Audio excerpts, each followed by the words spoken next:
अस्सलाम वालेकुम रहमतुल्लाह दोस्तों। मैं इस वक्त मस्कत ओमान में माबेला के कब्रिस्तान में मौजूद हूँ। यहाँ पे एक तदफीन थी, तो वो तदफीन हमने अभी निपटाई है।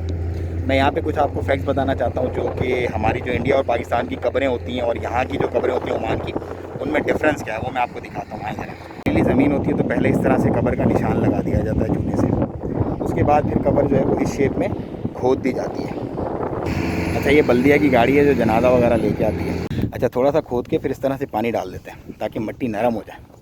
और उसके बाद जो मेन है डिफरेंस वो मैं आपको भी दिखाता हूँ क्या है हमारी कब्रों में और यहाँ की कब्रों में। ये सारी कब्रें खोद के रखी हुई हैं। देखिए बहुत सारे लोग हैं। ये कोरोना वाला पार्ट है और हर कब्र पे नंबर होता है। यहाँ पे कब्रें नंबर से हैं सारी की सारी। ये देखें, ऐसे कब्र होती है और इसमें एक बंदे को ऐसे लेटाते हैं टेढ़ा, कब्र किबला रख मुँह करके टेढ़ा। हम लोगों में नॉर्मली ऐसे सीधा लेटाते हैं, यहाँ पे टेढ़ा लेटाते हैं ऐसे।